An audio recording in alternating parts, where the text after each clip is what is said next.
नमस्कार प्रेक्षकांनो, मालिकेच्या आजच्या भागामध्ये आपल्याला पाहायला मिळणार आहे की कला ही आता घरी आलेली असते आणि मग संगीता तिला विचारू लागते.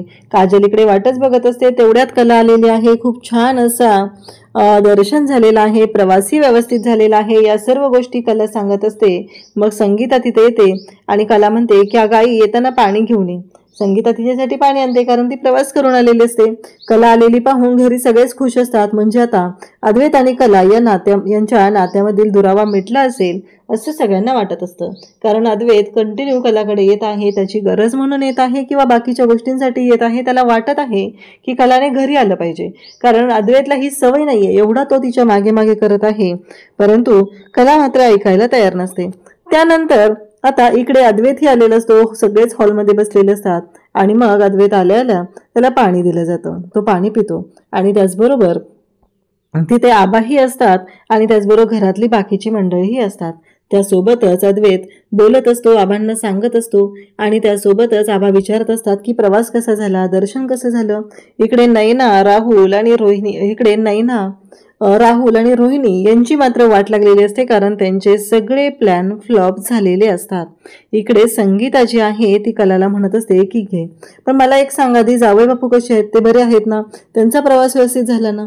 कला म्हणते की आई, हे काय चाललंय तुझं, म्हणजे मला कळतच नाहीये की मी इथं आलेली आहे, मला विचारत नाहीये तू माझा प्रवास कसा झाला, पण तुला तुझ्या जावई बापूंची पडलेली आहे त्याच्याबद्दल बरं विचारत आहे. आणि हे सगळं जेव्हा चालू असतं तेव्हा मात्र हे सगळं जेव्हा बोललं जात असतं तेव्हा कलाला खूप राग आलेला असतो. तिला ही गोष्ट पटत नाही आणि तिचं असं म्हणणं असतं की मी तुझ्यासोबत इथं आहे, परंतु तुला माझ्यासोबत काहीच विचारायचं नाही, असं कला आईला म्हणत असते. तुला फक्त तुझ्या जावई बापूंची पडलेली आहे, तुला माझ्याबद्दल काहीही वाटत नाही, असं कला स्पष्टपणे आईला बोलत असते. परंतु संगीता म्हणत असते की अगं, तू दिसते ना मला, माझ्या समोर तू आहेस, मग कशाला तुला विचारू, म्हणून मी त्यांच्याबद्दल विचारलेलं आहे. आणि तेव्हा कला म्हणत असते की खूप त्रास दिलाय आहे ना तो व्यवस्थित, त्याला काय झालेलं आहे, त्याला फक्त मला त्रास देता येतो, दुसरं काही जमत नाही, हे सगळं कलाचं बोलणं चाललेलं असतं. आणि तेव्हा संगीता म्हणत असते, त्रास दिला म्हणजे त्यांनी काय केलं तुला आणि ते कशासाठी तुला त्रास देतील, असं संगीताचं म्हणणं चालू असतं. तेव्हा कला म्हणत असते की हो, तुला काय माहितीये तो कशाला त्रास देतो आणि काय करतो, या सर्व गोष्टी तर त्यालाच जमत असतात ना, फक्त तोच करू शकतो अशा गोष्टी, हे कला सांगत असते. तेव्हा संगीता म्हणत असते की अगं कले, काय चाललंय नक्की तुझं, मला ना कळतच नाहीये की तुझा प्रॉब्लेम काय आहे, तुला नक्की मनात काय चालू असतं तुझ्या, हेच मला कळलेलं नाही, असं संगीता तिला बोलत असते. तेव्हा कला म्हणत असते की तिथं पण फक्त मागे मागे मागे मागे करत होता आणि मला नको ह्या गोष्टी. तेव्हा कलाला संगीता म्हणू लागते, म्हणजे तू नीट वागलेली नाहीये जावई बापूंबरोबर, त्यांना त्रास दिलेला आहे, असं संगीता विचारू लागते. तेव्हा मात्र कला म्हणत असे, नाही ग, मी कशाला त्रास देऊ आणि मी काय करू, मी काहीच केलेलं नाहीये. हे सगळं जेव्हा चालू असतं तेव्हा मात्र संगीता आणि कला बोलत असतात आणि संगीता मात्र जाम चिडलेली असते. तिला ही गोष्ट अजिबात आवडलेली नसते. ती म्हणत असते की काय करू, मला तर वाटलं होतं सगळं सुरळीत झालेलं असेल, पण ही मुलगी ऐकायलाच तयार नाहीये. आई अंबाबाईकडे संगीता जाते, तिच्याकडे मागणं मागू लागते, म्हणू लागते ह्या मुलीचं काय करायचं आहे ना, मला कळतच नाहीये. संगीताला हा प्रश्न पडलेला असतो, तिला काळजी वाटत असते, तिला वाटत होतं की देवदर्शन करून आल्यानंतर सगळ्या गोष्टी व्यवस्थित असतील, पण नाही, काहीही व्यवस्थित झालेलं नाही, हे संगीताच्या लक्षात आलेलं असतं. आणि त्यासोबतच जेव्हा हे सगळं घडत असतं तेव्हा मात्र संगीताची आता जास्त चिडचिड व्हायला लागलेली असते आणि तिला कळत नाहीये की या दोघांना एकत्र आणण्यासाठी अजून काय काय करू मी, हा प्रश्न संगीताला पडलेला आहे. आणि तिला वाटलं होतं त्यापेक्षा वेगळंच घडलेलं आहे. ही मुलगी जावई बापूंशी नीट वागायलाच तयार नाहीये, त्यांना तरी काय दोष द्यायचा आपण, हा प्रश्न आता संगीताला पडलेला असतो. त्यासोबतच आबा, त्याचबरोबर अद्वैत सगळेजण बोलत असतात. आबा म्हणत असतात की दर्शन वगैरे व्यवस्थित झालं ना, बरं मला सांग कला कशी आहे, कला बरी आहे ना. तेव्हा अद्वैत जो आहे तो इकडे सरोजकडे पाहतो आणि उत्तर देतो की हो, आहे बरी. आणि त्याचवेळी सरोजलाही धक्का बसलेला असतो. आणि त्याचबरोबर आबा सांगत असतात की हो, हे बघ सरोज, मी तुला सांगितलं होतं ना, तुम्हाला म्हणाली होती आता त्याचं काम करण्याचं वय आहे आणि आबा तुम्ही आत्ता त्याला काय देवदर्शनाला पाठवताय, पण बघ अद्वैत देवदर्शनाला जाऊन आलेला आहे तर तो किती रिलॅक्स झालेला आहे आणि त्याच्यामध्ये एक वेगळीच एनर्जी आलेली आहे, असं आबा सांगत असतात. परंतु सरोजला ही गोष्ट मात्र अजिबात आवडलेली नसते. सरोजला हे पटलेलंच नसतं. की आबांचं जे काही वागणं आहे, आबांमुळं अद्वैत कलाच्या जवळ जात आहे ही गोष्ट पटलेली नसते. पण सरोज शांतच असते, काहीच रिॲक्ट करत नाही. आणि रोहिणी मात्र आता सरोजकडे जाते आणि सरोजला कान भरू लागते. आता सरोजला एवढ्याच गोष्टींची गरज असते, तिच्या कानात कोणीतरी फुंकर मारली की झालं, वार भरतं आणि सरोज मात्र पुन्हा आता भडकायला सुरुवात करते. हे नेहमीच असतं. आबा मात्र जाम खुश असतात. आबा म्हणत असतात, देवदर्शन व्यवस्थित झालं ना, सगळं तुझ्या मनाप्रमाणे झालेलं आहे ना, बस. आणि शेवटी कसं आहे, आपल्या बिझनेससाठी आपल्यासाठी जे महत्त्वाचं आहे ते आपल्याला करावंच लागणार आहे, असं आबांचं म्हणणं आहे. आणि त्या पद्धतीनंच आबा सांगत असतात. आणि त्यासोबतच आबा म्हणत असतात की हे बघ, आत्ता हे महत्त्वाचं होतं ते झालेलं आहे. आणि इकडे नैना आणि राहुल हे दोघंही एकमेकांकडे पाहत असतात. त्यांना मात्र कळत नसतं की काय करायचं आहे, कशा पद्धतीने गोष्टी बोलायच्या आहेत, कशा पद्धतीने गोष्टी रिॲक्ट करायच्या आहेत, या कुठल्याच गोष्टीबद्दल त्यांच्या लक्षात काहीच आलेलं नसतं. आणि तेव्हा मात्र इकडे अद्वैत पाहत असतो. अद्वैत म्हणत असतो की हो, सगळं व्यवस्थित झालेलं आहे.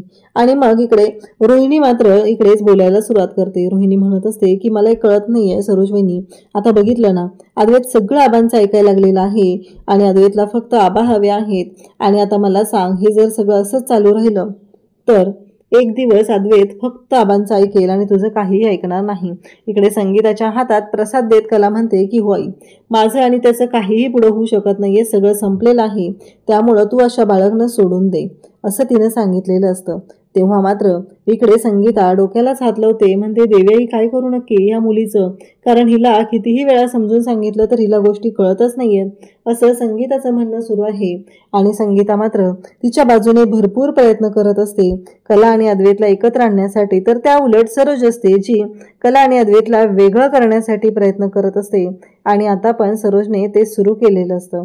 त्यासोबतच पाहायला मिळतं की इकडे रोहिणी मात्र सांगत असते की हे बघ, काही झालं तरी सरोज वहिनी, आता तुला विचार करावा लागणार आहे. म्हणजे उद्या आबांनी जर अद्वैतला सांगितलं की त्या मुलीला घेऊन ये, तर अद्वैत त्या मुलीला घेऊन यायलाही मागे पुढे बघणार नाही, असं सगळं सांगणं सुरू असतं. तिला असं वाटत असतं की आपण या पद्धतीने जर हिचे कान भरले तर नक्कीच आपल्याला फायदा होईल.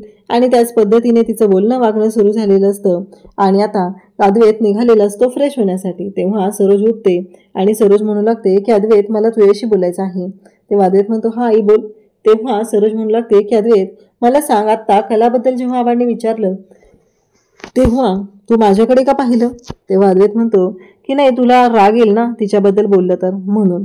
तेव्हा सरोज म्हणत असते की एक गोष्ट लक्षात ठेवा अद्वैत, मला तुला एक सांगायचं आहे, आणि ते म्हणजे की काहीही झालं तरीही जर का ती मुलगी तुझ्या आयुष्यात येण्याने काही चांगल्या गोष्टी घडणार असतील तर काहीच हरकत नाही. आणि त्याचबरोबर मला काहीच हरकत नाहीये, ती मुलगी जर तुझ्या आयुष्यात आली आणि तुझ्यामध्ये चांगले बदल घडणार असतील तर काही प्रॉब्लेम नाहीये, तुम्ही दोघं एकत्र येऊ शकता, माझा त्या गोष्टीला विरोध नाही, असं सरोजने सांगितलेलं असतं.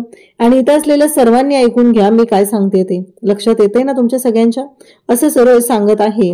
म्हणजे अद्वैत आणि त्या मुलीच्या नात्याला मला काहीही प्रॉब्लेम नाही, असं सरोजने स्पष्टपणे सांगितलेलं आहे.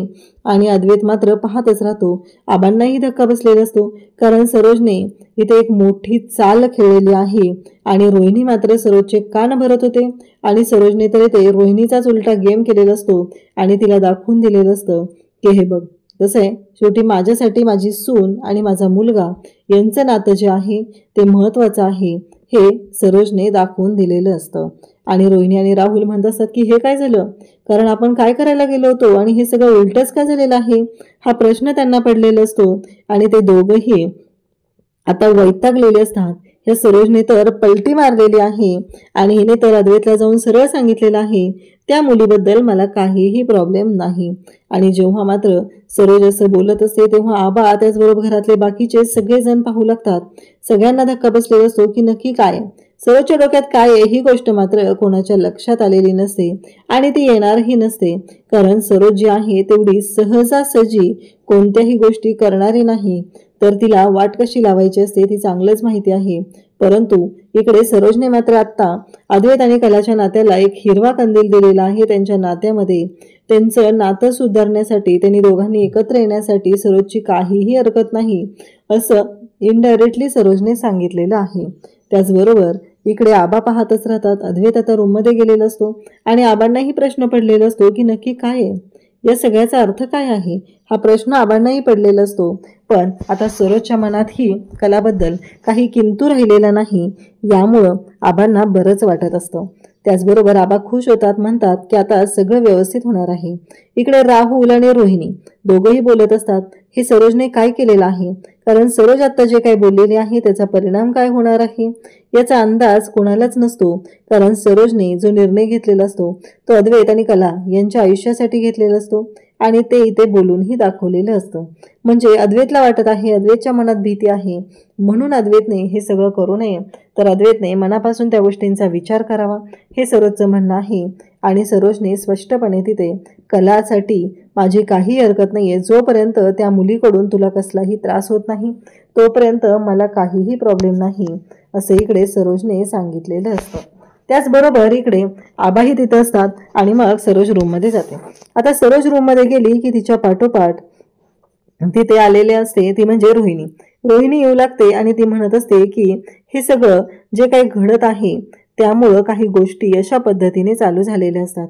रोहिणी तिथे येते आणि म्हणू लागते की सरोजवाहिनी, मला कळतच नाहीये, तू तर एकदम पलटीच मारलेली आहे. म्हणजे कशासाठी हे सगळं चालू केलेलं आहे, कशामुळे हे सगळं घडत आहे, हे प्रश्न पडलेले असतात. आणि त्याचबरोबर ती म्हणत असते की मला ना कळत नाहीये की कशा पद्धतीने गोष्टी बोलू, काय करू नक्की. तेव्हा मात्र इकडे रोहिणी म्हणत असते की तू आत्ता सरळ सरळ तिथं होकार दिलेला आहे.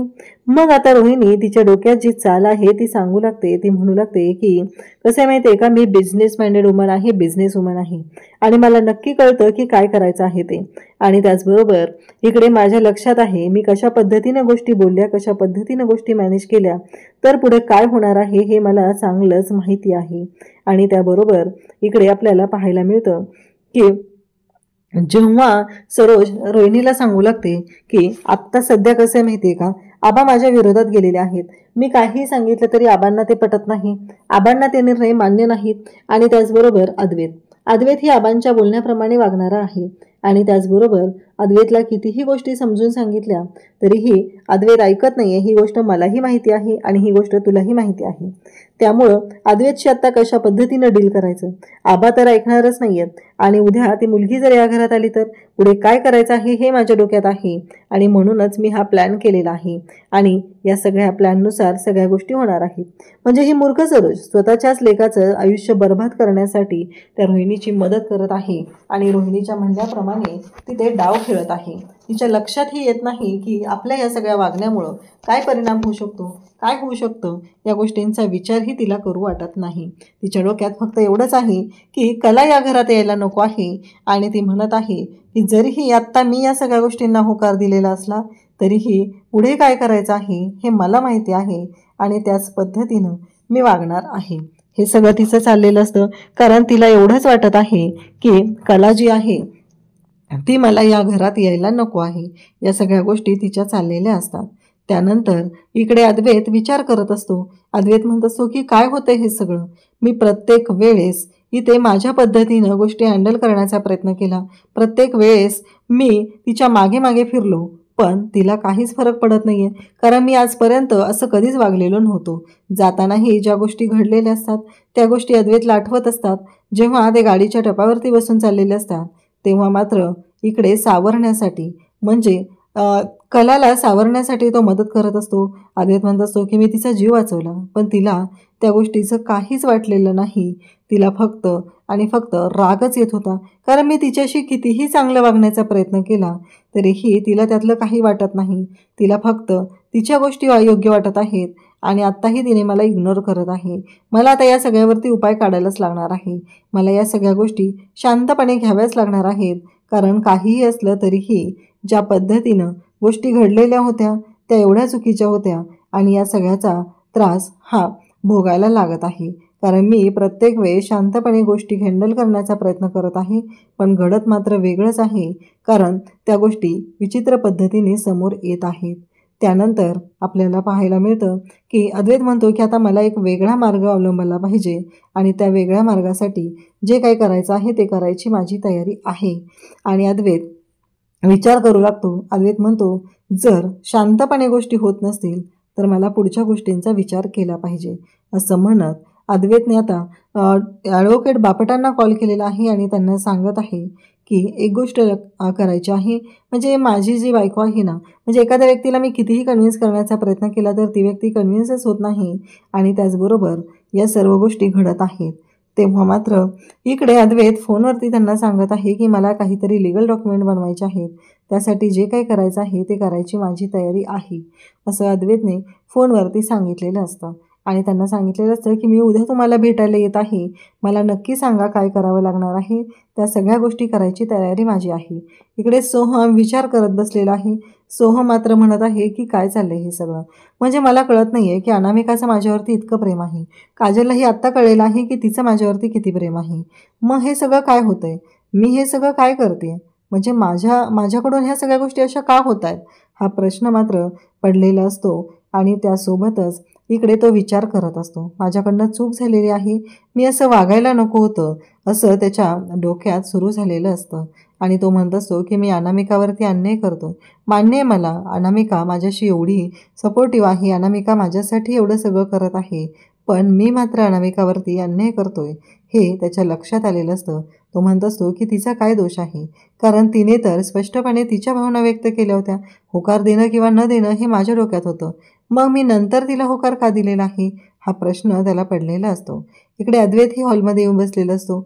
अद्वैत आणि सोहम हे दोघंही कितके विचारात घडून गेलेले असतात की त्या दोघांच्याही लक्षात आलेलं नसतं आणि ते दोघंही एकमेकांकडे पाहत असतात. तेव्हा अद्वैत म्हणतो की अरे सोहम, तू काय करतोयस इथे. तेव्हा इकडे सोहमला अद्वैतही विचारतो तू काय करतोयस इथे. तेव्हा अद्वैत म्हणू लागतो की नाही, अरे थोडं काम होतं ना म्हणून आलेलो आहे मी, हे सगळं बोलणं चाललेलं असतं. आणि तेव्हा मात्र अद्वैतला इकडे सोहम बोलत आहे आणि सोहम म्हणत आहे की काही नाही रे दादा. आणि मग अद्वैतचं म्हणणं आहे की तू एवढं, म्हणजे तुझं नवीन लग्न झालं आहे, तू रूममध्ये असायला पाहिजेस, मग तू इथं काय करतोय, हे बोलणं चाललेलं असतं. तेवढ्यात आबाही तिथं आलेले असतात. अद्वैत म्हणत असतो की मला एक गोष्ट सांग सोहम, एखाद्या व्यक्तीला आपण किती वेळ कन्व्हिन्स केलं पाहिजे. तेव्हा सोहम म्हणतो की जर ती व्यक्ती समजून घेणारी असेल तर एवढा वेळ द्यायची गरजही पडत नाही, पण जर का ती व्यक्ती समजून घेणारी नसेल तर खूप मोठे प्रॉब्लेम आहेत. तेव्हा सोहम म्हणतो माझ्या बाबतीत जर असं काही झालं तर मी ती गोष्ट तिथल्या तिथे सोडून देतो आणि सगळ्या गोष्टी ज्या आहेत त्या शांतपणे हँडल करण्याचा प्रयत्न करतो, कारण जर समोरच्या गोष्टीला त्याची किंमतच नसेल तर काय करणार आहे. त्यावेळेस आबा ऐकत असतात. आबा म्हणत असतात की काय चाललंय अद्वैतच्या डोक्यात, अद्वैत नक्की काय बोलतोय, त्याला काय करायचं आहे, असे अनेक प्रश्न आबांनाही पडलेले असतात. इकडे अद्वैत जो आहे तो आता रूममध्ये येतो आणि रूममधली जी फाईल आहे, त्याची जी फाईल आहे डिवोर्स पेपरची, ती फाईल काढतो आणि तो म्हणतो की आत्ता मला बोललंच पाहिजे, आता मला खरेशी जाऊन बोललं पाहिजे, असं म्हणत त्याने पुढचा विचार केलेला असतो. तेवढ्यातच आबा तिथं पोचलेले असतात. आबा म्हणत असतात की नाही, आत्ता अद्वैतने कोणतंही चुकीचं पाऊल उचलायला नको आहे, एवढंच आबांना वाटत असतं आणि आबा त्या पद्धतीनं बोलत असतात. त्यानंतर पाहायला मिळतं की आबा अद्वैतकडे येतात आणि अद्वैतला विचारू लागतात की काय आहे नक्की, काय आहे तुझ्या डोक्यात, कशा पद्धतीनं चाललेलं आहे हे सगळं, असं आबा विचारत आहेत.